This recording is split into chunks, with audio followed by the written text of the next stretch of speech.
Hey y'all, it's Yeah. Nick from Undefeated Productions and Entertainment.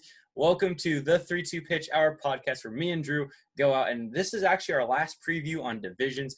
Coming up, we're going to be, so a little preview is we're going to be talking about the playoffs and what we think the playoffs are going to look like, as well as covering teams like the Nationals and their playoff run, historic runs for teams like that. And stay tuned. Maybe we'll have some other podcasts coming out that we want to talk about, like basketball and football, expand this now that this channel is Undefeated Production and Entertainment. So, Drew, how you doing today? I'm doing well, Nicholas. I'm a little discouraged, I have to admit, about the latest news that we're going to talk about in just a little bit. But I'm hopeful. I'm still hopeful, but I would say that I'm a lot less hopeful than I was even a few weeks ago when we last discussed the AL Central. Yeah, so there's been big things being thrown around right now, and one of those big things is the MLB and the owner's proposal about money. Pun intended. What are your 2 cents on the proposals going out? Well, I'm a big follower of Jeff Passan from ESPN, and he's been great. He's sort of a newer reporter for MLB. He focuses more on the financial aspects of baseball and sort of the commissioner's office and what's been going on there. And I have to admit, I'm very disappointed. I'm very disappointed, and it's not, the reason I'm disappointed is not because, like, I could live without a baseball season. Would I be devastated? Yes. But will I be able to live? Yes. And do I think baseball could come back next year? Yes. It may look a lot different if there's no season, but I don't think baseball is going to die. But the fact that the owners and the Players Association cannot get on the same page when we're Undefeated Productions now, and NBA, NHL, even some soccer leagues now are starting to, they're starting to just agree. And again, these are not, these are very difficult times. They're very uncertain times. And it's new territory for the owners and for the players associations in every single league. But the fact that the owners of baseball, Major League Baseball, and the Players Association are bickering and fighting over money right now is not a good look for the league. It's not a good look. And I actually I couldn't sleep last night. I had a bad dream that, baseball was gone forever. I literally woke up in a cold sweat to the fact that I'd never be able to go to a Giants game with a beer in my hand and, on a Saturday afternoon and watch a ball game. And it sickens me to think about it. If they do not come to an agreement at this point, it is, the future of this game is in jeopardy. And the future of this game has already been in jeopardy in many people's minds. What they're looking at right now is the owners must give. They must give a little bit, because it looks like the players are going to come back at the recent proposal. For those of you that don't know, the owners have proposed a pay cut upon a pay cut, meaning they're looking at a prorated salary because less games. They're looking at a proposed 82 games, which would give them, about a 50% pay cut. And then they were looking at another 20 to 30% off of that. So you're talking about a quarter of a salary that they're looking at. So if you're making $20 million in a year, now it's down to $5 million a year. Now, that sounds still like a great salary for most of us. But for these players, they just can't seem to wrap their heads around the idea of such a pay cut. And for the players, they may have to give a little bit too, to be able to meet halfway. It's not going to be your regular season. They're not going to get revenue from ticket sales. They're not going to get as much revenue from merchandise. They're not going to get the concessions. So you're not getting the crowd for the game. So you're losing a huge part of the revenue. However, they will get some revenue from the TV contracts, local TV contracts, and the national TV contracts. If they want to play, if they want to salvage this season, the players are now asking for 100 games.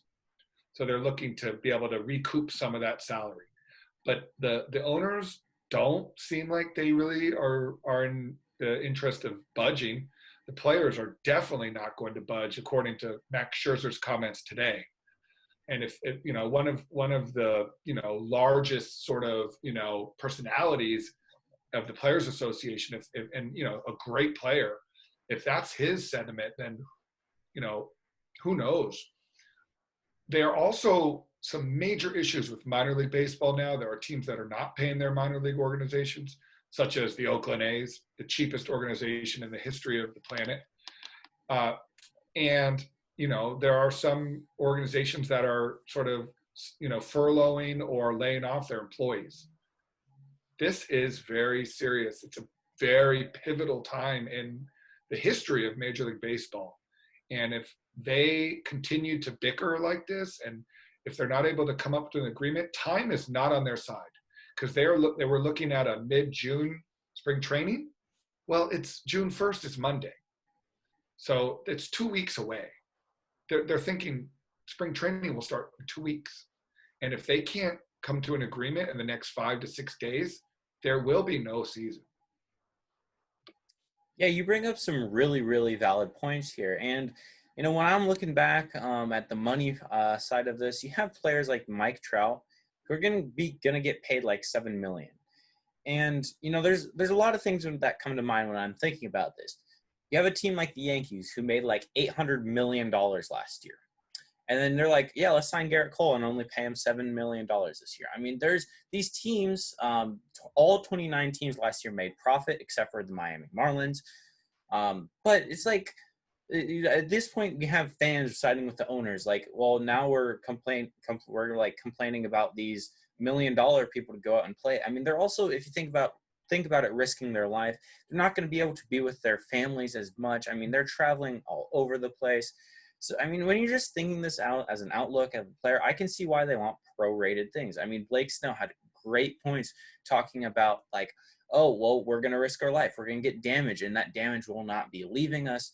So, I mean, even with that, this damage has already hurt the game of baseball, and it's just going to carry on. So, I mean, some things have to give. I like how you say, like, both the owners got to give, but the players have to give too. They have to find that, like, right in the middle.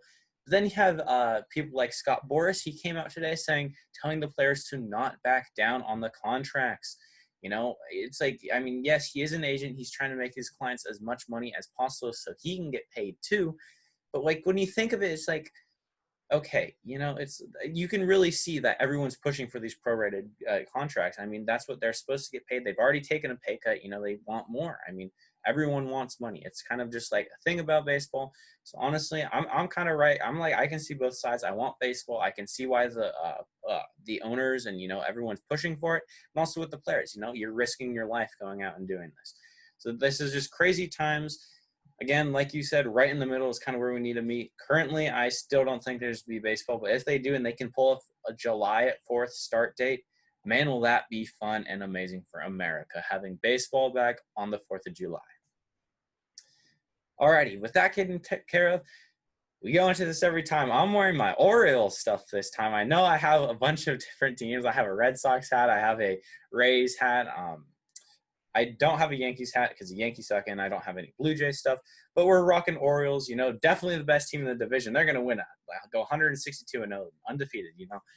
No, they're definitely not doing that. But again, I'm a Mets fan. We're not Orioles fans here.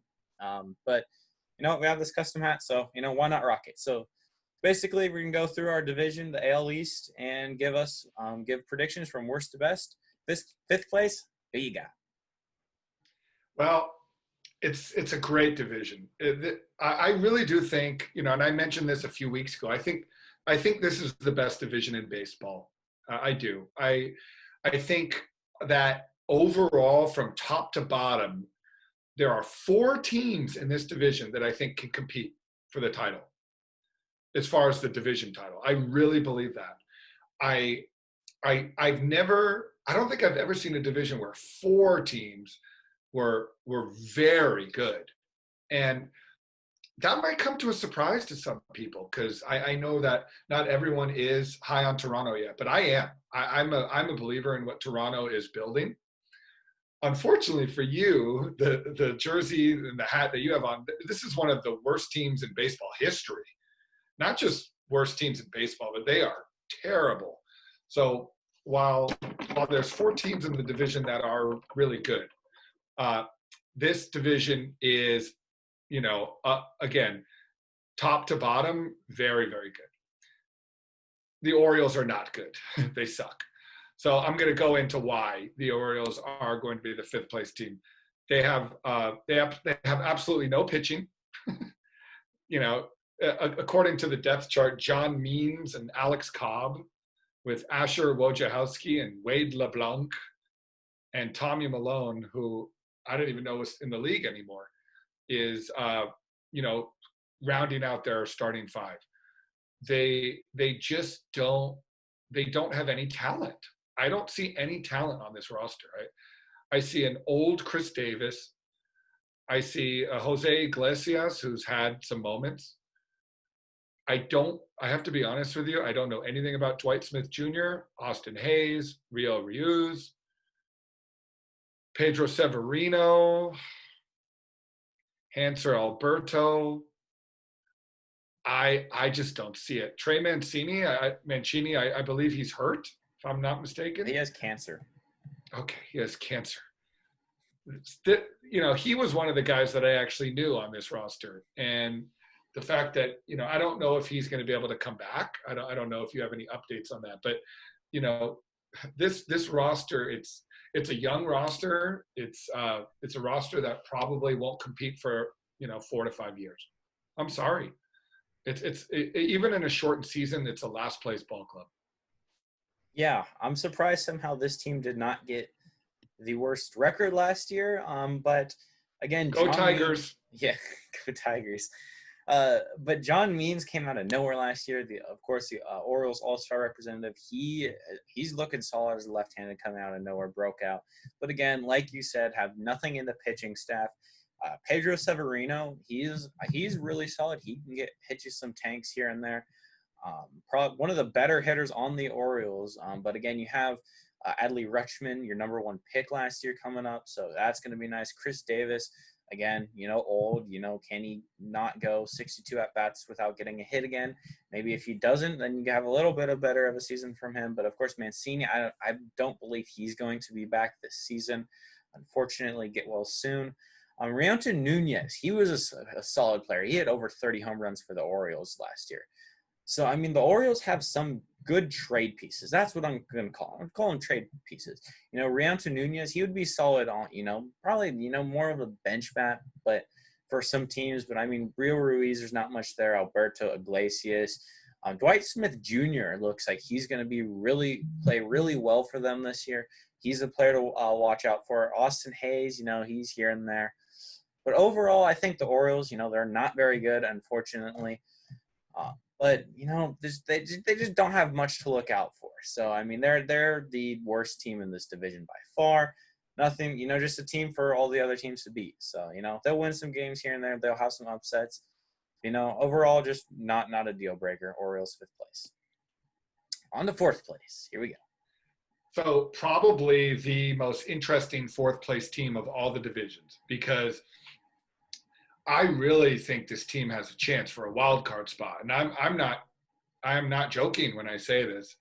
The Toronto Blue Jays, they have got some serious talent. And they are in a situation where I think, they're going to surprise some people. I love what they've done with their pitching staff. I love that they brought in Hyunjin Ryu. I love that they brought in Tanner Roark. I like Chase Anderson. I like Matt Shoemaker. I love Ken Giles as the closer. And their lineup, oh man, do they have some pop in this lineup and some talent.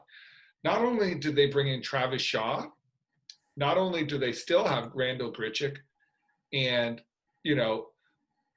from last year, their 3 main guns, Kayvon Biggio, Vladimir Guerrero Jr., and Bo Bichette. Man, this team, they have got some talent. When they've also got depth. They brought in my buddy and your buddy that was terrible with the Mets, Joe Panic. They got Brandon Drury, who also, has some pop. And I know they brought him over last year. this is a team that not only has depth, they've got power, they've got young talent. I know they have more young talent on the way. And they are, again, in a division where I'm going to be talking about the Red Sox in a moment here. The Red Sox are going to be down. Now, how far down they drop is, still a mystery.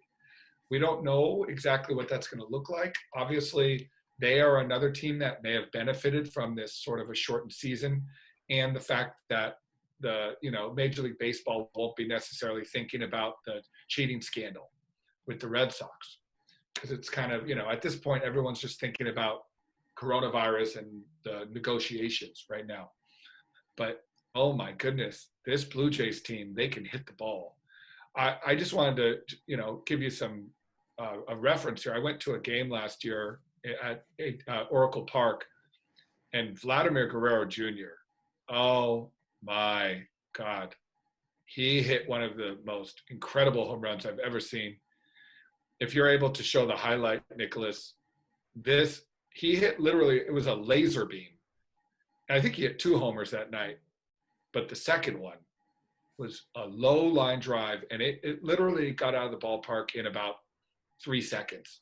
And it was left center field at Oracle Park, which is about 410. And I mean, it was effortless. This guy is going to be an absolute stud, superstar. He's going to hit 300. He's going to hit 30 to 40 homers. He's going to drive in 100 runs, easily. Bichette and Biggio, I mean, these guys, they all come from, Hall of Famers. I mean, Dante Bichette was not a Hall of Famer, but he was a great player, an amazing, amazing hitter. He was part of Murderers Row with the Rockies in the 90s with Vinny Castilla, Andres Galarraga, and Dante Bichette. When you talk about Craig Biggio, Hall of Famer. When you talk about Vladimir Guerrero, Hall of Famer. So they come from the pedigree of, not only the talent, but the understanding of how to be a professional and how to be a big leaguer. And you started to see it last year in the second half of the year, how these guys started to hit. And I know there wasn't a lot of pressure on them because they weren't competing, but man, they've got a chance to be really good. I see them as a perennial division winner in the next 5 years. Yeah, so I'm actually interested. I mean, you talk super high on the Blue Jays. Looking at the Red Sox roster, I'm going to have to disagree. I'm putting the Red Sox at 4th place, and I'm putting the Blue Jays at 3rd place. I'll talk about why I have the Red Sox in 4th place, but, I mean, you kind of touched everything. One of the big things for the Blue Jays was, bringing in more pitchers, being able to bring in Ryu, Tanner Roark, Chase Anderson. I mean, those are all solid guys. Matt Shoemaker, again, went down with an injury, another season-ending injury last year. It's crazy. I mean, you have Shun Yamaguchi, too, bringing him over. And, I mean, your bullpen, I mean, it's so good. I mean, Giles can hold everything together. Wilmer Font, I kind of liked him when he was with the Mets. He was one of the better relievers. I mean, you just have depth everywhere. It's going to help you a lot. Danny Jansen, can he turn his season around? Like you said, you have Shaw, Rowdy Tellez. He's a solid lefty stick. And then you get to these young guys, Kevin Biggio, Guerrero Jr., Bichette. I mean, these guys are studs. I mean, and then hold on. The one person we all forget, Lourdes Gurriel Jr. Have you seen this man? He's probably better than his brother this year. I mean, granted, his brother has been cheating, but I mean, Gurriel Jr. is such a player to look out for on the Blue Jays. I mean, their entire team is, so young, so good. They're so fiery. Like you just see fire, just blooming out of them. This is a team just ready to burst out. I'm high on these young teams. I know what they can do, and I just see it with them. Teoscar Hernandez, can he turn the season around last year? And then Randall Grichuk, both power hitters. One thing to watch out for the Blue Jays this year is getting Mike Yastrzemski from the Giants. They just need to add another Hall of Famer son or grandson, I believe it is. So, grandson. Yes, grandson. Yeah, so expect Yastrzemski to be coming over to the Blue Jays this year. I definitely see that happening. You have all these, sons of, Hall of Famers. I just see that happening. I feel like Yastrzemski would be a great fit. Yeah, and the Giants are in sell mode. Yeah, they are someone. They could probably get a lot for him. I mean, the Blue Jays have some young people. Oh, hold on. I forgot Nate Pearson coming up this year. Hello, this man throws gas too. I mean, the Blue Jays are in such a good position to do really well this year. So, the Blue Jays, they're a sneaky good team. Like you said, all four of these teams can give a shot at it. But I think the Blue Jays have a slight edge over the Red Sox, putting them overall at third place. On to third place. Who you got? Yeah, so I have the Red Sox. I have the Red Sox. I do not think, and this is an interesting one because I think you very easily could see the Blue Jays, surpass the Red Sox this year. But I still believe in experience. And this roster, when you look at their roster, Moreland, Devers, Bogart, Benintendi, Bradley, Martinez, JD Martinez, and then bringing over Alex Verdugo that came over in the Mookie Betts deal. I think that they still have enough to compete. They also brought in Kevin Pillar, who gives them a little bit of depth, and that will help. Jonathan Lucroy as a backup catcher. As far as the pitching goes, it's going to be a step down. And what I love Eduardo Rodriguez. I think he's a really great prospect and a wonderful, looking pitcher. I've always liked Nathan Eovaldi. I think he's got great stuff. Martine Perez is also a guy that I think has really good stuff. And Colin Mchugh is someone that has some experience, World Series experience, even though he was on in a cheating organization. But there is something to say about a team that has experience. And this team still has World Series experience. The Blue Jays do not. So I think it matters. However, I would not be surprised to see the Blue Jays have a better record. And I also wouldn't be surprised to see the Blue Jays in contention for a wild card spot and the Red Sox not. But my gut tells me the Red Sox are going to be sort of a mediocre 500 team this year, especially in the shortened season. I see them let's just say the players get their way and it's 100 games. I see them, 50 wins, 50 losses. Yeah, that's actually really reasonable. And when I look at the Red Sox, which would be my fourth place team, one of the big things I see hit is their pitching staff. Rick Porcello, 8 innings left and right for you. He was constantly hitting 200 innings. I think the lowest he had in the season was 160. He's eating innings. You lose Chris Sale to Tommy John surgery. Yes, bringing in Martine Perez and Colin Mchugh are big additions, but when you just think of Perez, he's had like a 4 ERA with the Twins the last couple of years. I mean, Eduardo Rodriguez, he has potential, but can he show it? Same with Eovaldi, but with Eovaldi, it's not an issue. Can he show it? He's shown to be nasty with them in the World Series, but it's the injury issue with Eovaldi, and then Ryan Weber. So I mean, they're just, and I mean, I just don't see enough with them with the pitching staff. That took it's a solid hit. Kevin Plawecki, Christian Vasquez. Vasquez had a really solid year last year. Devers broke out last year. He was really nice for them. Bring in Jose Peraza, Michael Chavis. He was young. Losing Betts was a big, big, big thing for you guys. I think if you had Betts, I still think you'd be over the Blue Jays, which is actually making this very interesting because not only are you – and you're, like, saving money this year with that Betts deal and losing David Price. I forgot about that one. That's a big hit to your rotation too. But you guys are even talking about going out and getting Betts again. This next offseason, if there's no season, looks like a great trade to you guys. Xander Bogaerts, he's great. Benintendi, Jackie Bradley, I just don't see very much in him anymore. Verdugo, he's nice and young. JD Martinez, he's solid. Again, JD Martinez, he's getting older, but can he keep it up like Nelson Cruz can? So, that's something that I'm always like, okay, do I want to take him? Because, there's always that chance he's getting older. But the DHs, you never know. Cruz, of course, he's probably going to be in this league until he's 50. But overall, I just don't see enough in the Red Sox. I don't see enough, star power. They do have some young guns in Devers, Verdugo, coming up. But overall, you know, the Red Sox, there's just not much to look out for, to me at least. So, 4th place, Red Sox. On to 2nd place, we're going to have some fans, you know, maybe going crazy. We don't review our predictions, you know, before. So, you know, we don't know what's going to happen. Who you got? You're muted. For me, 1st and 2nd place are very, very close. Very, very close. And I think for me, the difference really is you know, Garrett Cole. And I'm going to talk about that in just a moment. But man, Tampa Bay's got a good team. They really do. Unfortunately, I think they're going to be a little bit below the New York Yankees this year. That doesn't mean that they will not be competing or even capturing one of the – it might be more than 2 wild card spots. Who knows what it's going to look like. If you're asking me if this team is going to be a playoff team, I definitely think yes. This team will be in the playoffs. And I'm talking about the Tampa Bay Rays.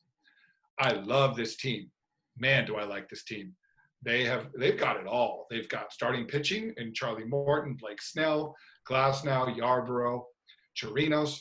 They've got a great young lineup. They've got a wonderful bullpen. One of my favorite players on this team, Ji-Man Choi. He's, you know, me being married to a Korean, I just love this guy. He's just, the guy can just hit. He's just the guy can really swing the bat. I love Austin Meadows. I love Kevin Kiermaier. I think a big move for them was to bring in Hunter Renfroe. I'm a huge Hunter Renfroe fan. I loved what he did in San Diego. Tommy Pham, to me, is, you know, mediocre player. They also got Manuel Margot in that deal, so they brought in some depth. That was in a separate deal. I'm sorry, that was a separate deal. My fault.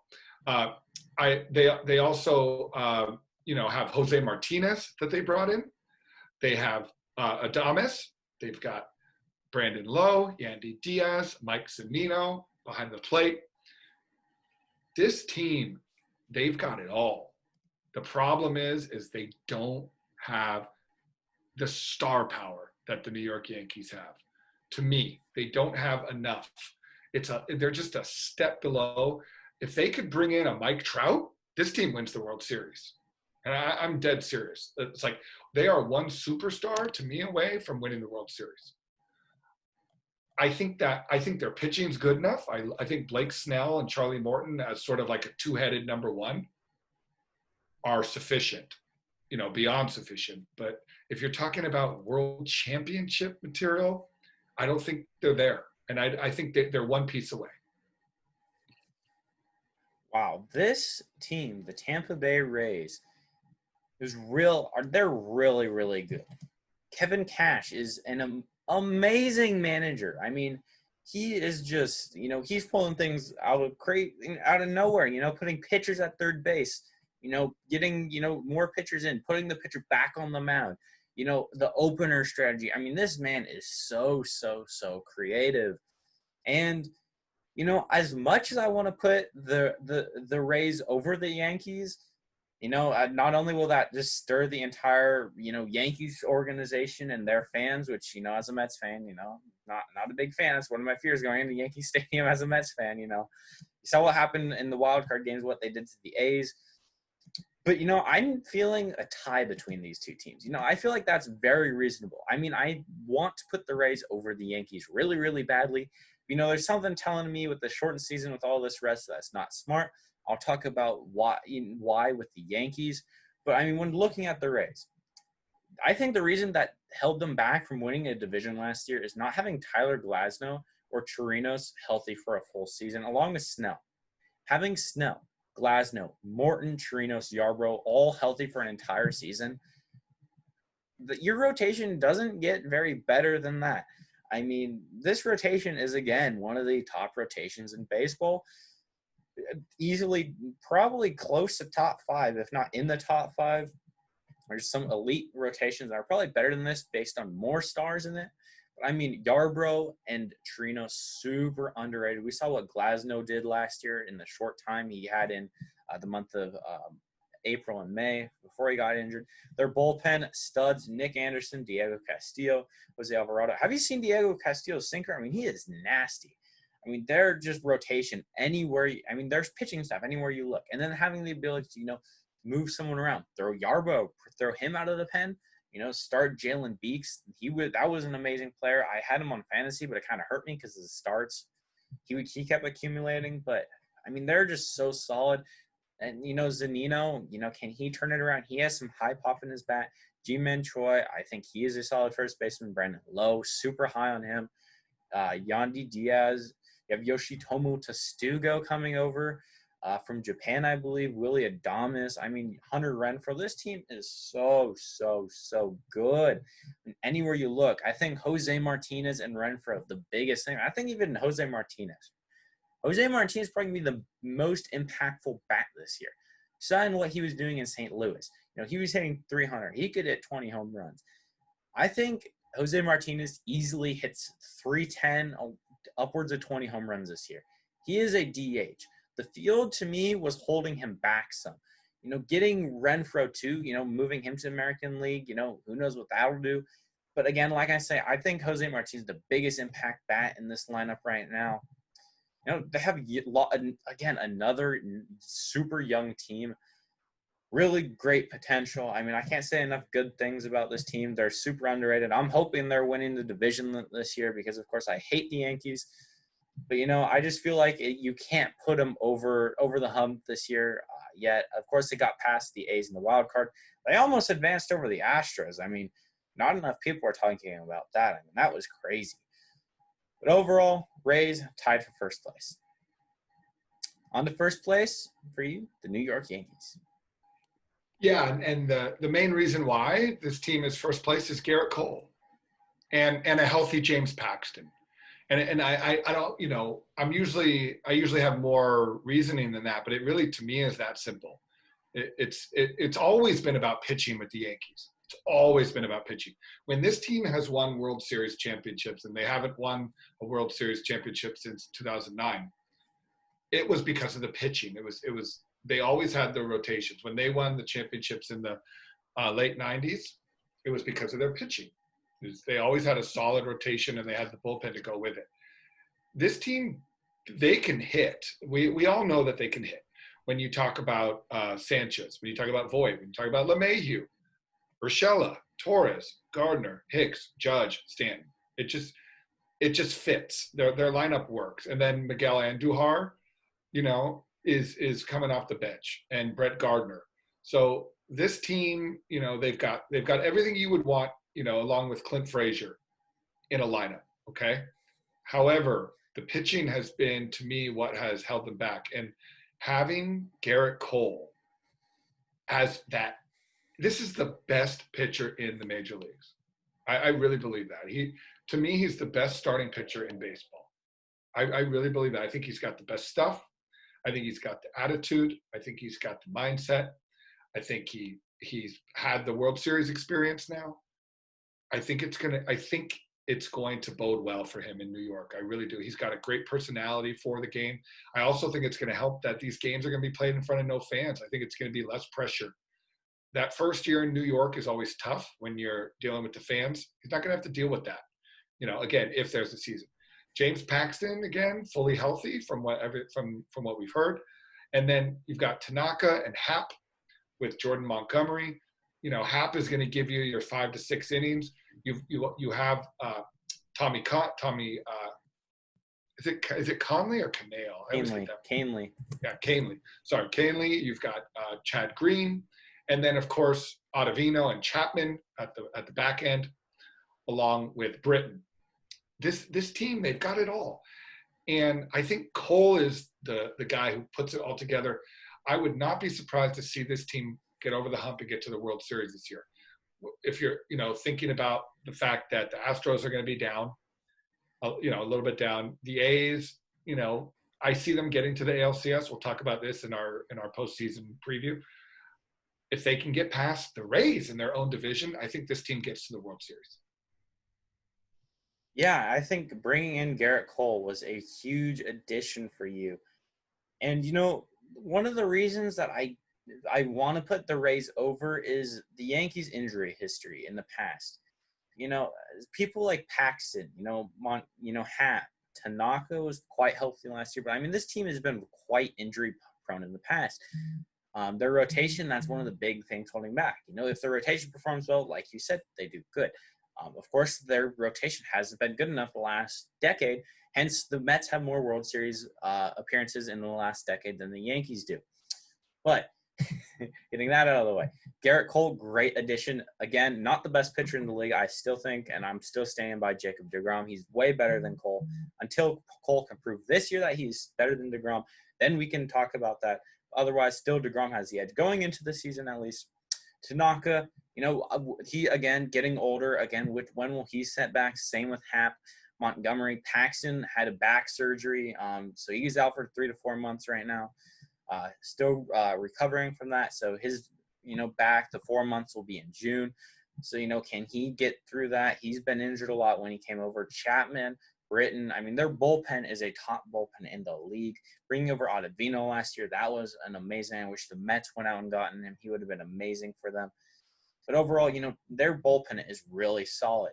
When you get to the lineup, Gary Sanchez, I still see like injury, but I still see tons and tons and tons and tons of potential and power.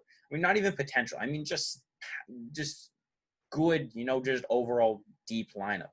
Have Gary Sanchez hitting absolute nukes. Luke Voigt, I mean, this man hit like a 400-something foot home run against the Mets in a game in a doubleheader that they played. Apple was clobbered. DJ LeMahieu came out of nowhere last year. No, he is not the AL MVP. For you Yankees fans that think he's the greatest thing, no, he's not. Gio Urshela broke out last year. I had him on my fantasy team. I picked him off free agency. That's amazing. Miguel Andujar coming off an injury. How can he do? Gleyber Torres broke out last year. Amazing young player. He's only 23. He has a bright future ahead of him. And then we get into the outfield, which is very problematic, I'd say, for the Yankees in the past. Stanton, ever since he's come over, has been injured a lot. He's getting a lot of crap from fans. We all know how he started his run, getting booed over and over again. Talkman, Clint Frazier, I like how you mentioned him. One of the players that the Yankees fans thinks the greatest thing to slice bread. Brett Gardner getting older and older. Aaron Hicks, same. Center field, you're getting kind of losing range. You're losing fielding out there. Aaron Judge, too. This man has a ton of potential, has a great, great arm, great power stick, great fielding, great all around. But again, can this man stay healthy? Overall, I think the Yankees are in great position if they can stay healthy. Injuries in New York seem to be a big thing within the Mets and the Yankees. Seems like the Mets were quite healthy last year, along with the Yankees. Now, of course, the Mets lost Syndergaard this year to injury. But, in New York in general, the baseball, lots of injuries. So if the Yankees can stay healthy, which is why I have them in tied, because this long break is doing their players well, it's doing everyone well. So there might be less injuries in the fielding side of things. Pitchers, I think, will have their injuries will be up. But overall, if they can stay healthy, again, like I said, I'm a broken record. I probably said if. I should probably stop saying if because I've said it like 500 times now. But again, Yankees tied for first place with the Rays. Thank you all so much for watching this episode of the 3-2 Pitch. Come back next week where we'll be talking about the playoffs. I hope you all have enjoyed this rebranding. We're super excited for it. So come back next week. Comment below what y'all think, and we'll see y'all in the next one. Thanks for watching.